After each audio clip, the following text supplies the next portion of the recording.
O que é o princípio do Le Chatelier com um verbo? É a ideia de abrandar um efeito externo. E essa questão vai abordar os casos possíveis entre o Le Chatelier, mas sempre na visão desse gráfico. Então a gente vai ler cada alternativa e eu vou explicar no gráfico, tá certo?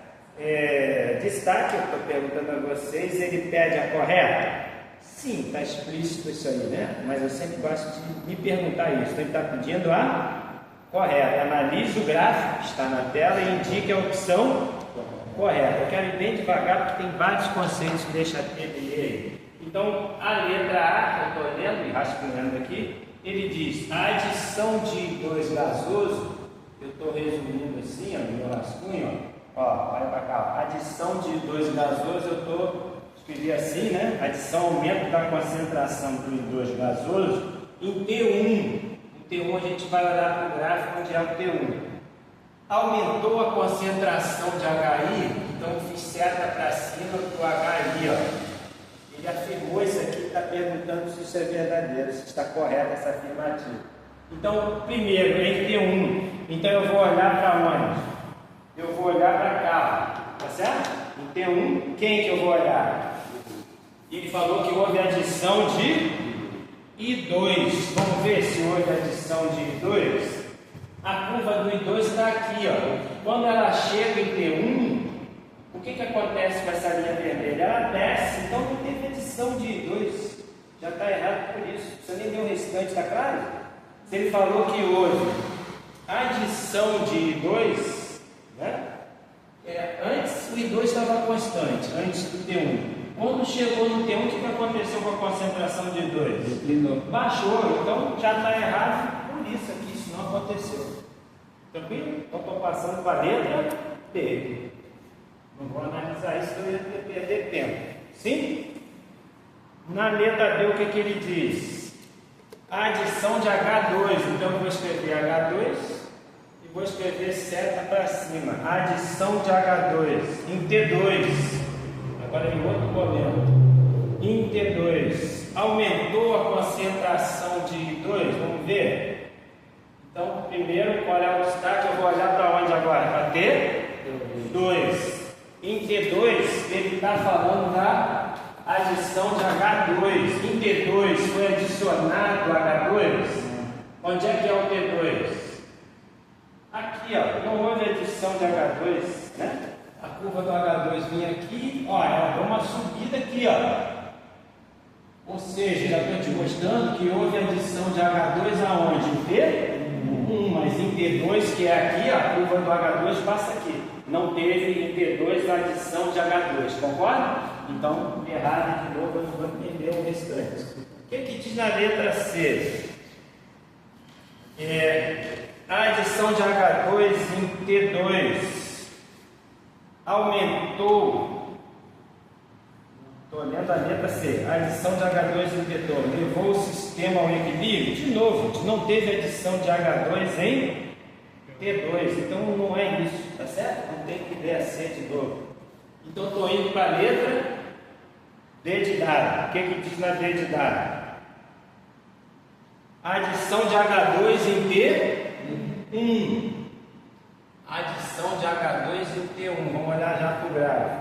Aumentou a concentração de HI, vamos olhar?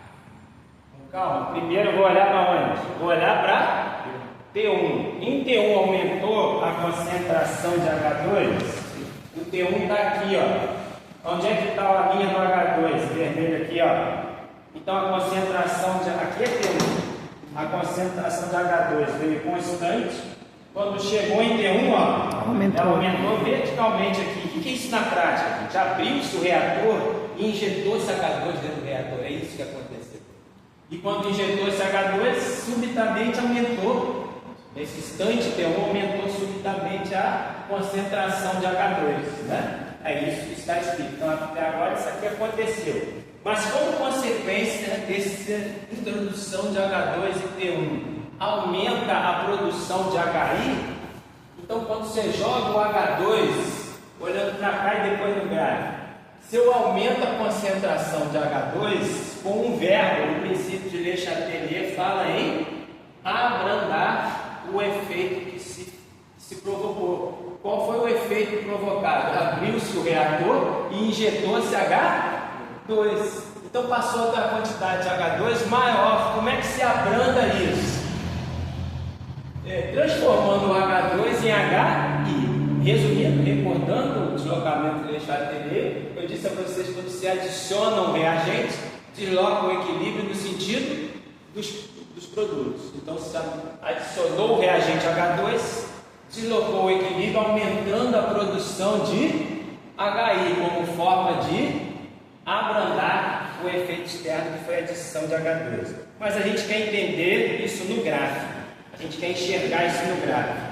Então, vou olhar para o T1 e vou olhar para a adição de H2, que está expressa aqui, ó.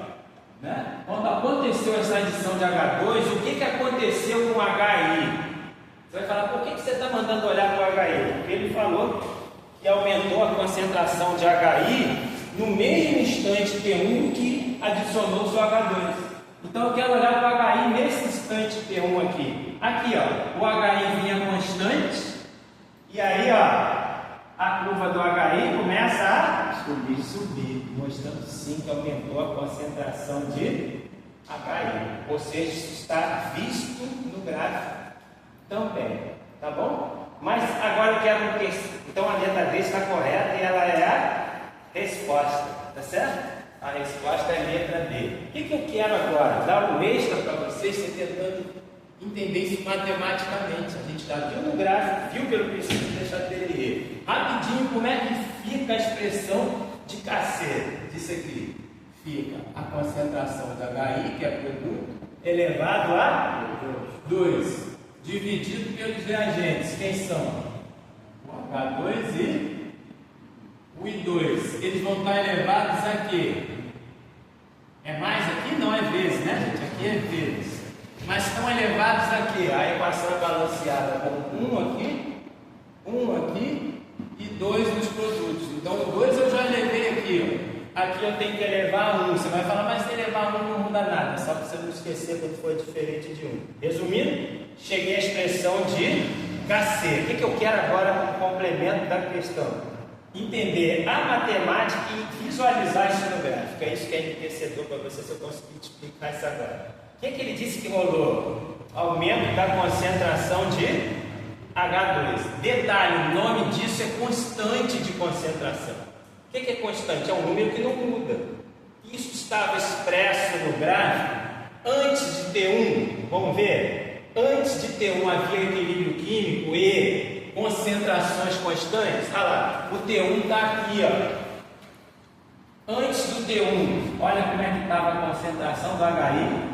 A do I2 e do H2, as três estavam paralelas ao eixo horizontal, ou seja, as três concentrações de HI, de I2 e de H2 eram constantes. Isso, por definição, é equilíbrio químico. E essa conta gerava um número chamado Kc.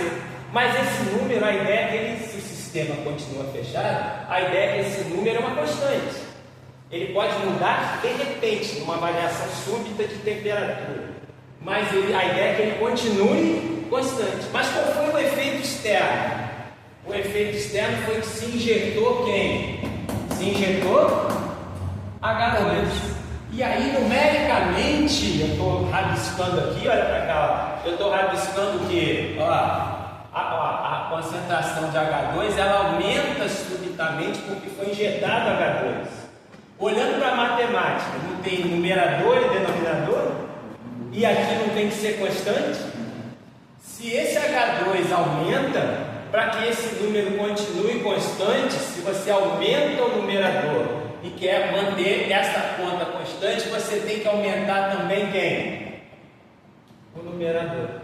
Repetindo, é uma razão, é uma matemática. Tem um numerador e um denominador. Ele aumentou a concentração de quem? No numerador. Então, para essa conta continuar dando o mesmo valor numérico, porque o nome disso é constante, se você aumenta o denominador e quer que o número não mude, tem que aumentar na mesma proporção quem? O número que está em cima, que é a concentração de HI. Está claro? Me responda de verdade. Então, por que aumentou o H2 e por que esse número não pode mudar. Para não mudar o número, quando se aumentou o denominador, aumentou também o numerador. Está aqui a prova visual. Quando aumentou o H2, e o H2 na expressão de KC, ele é denominador, tá certo? Olha lá, o H2 é denominador.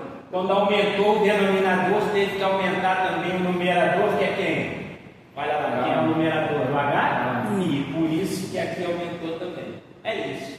Ou seja, por que eu acho essa questão tão importante? Ela casa o princípio de Chatelier com afirmativas de ver e falso, com a interpretação gráfica e você enxergar o número KC no gráfico. É isso, não perca o próximo capítulo.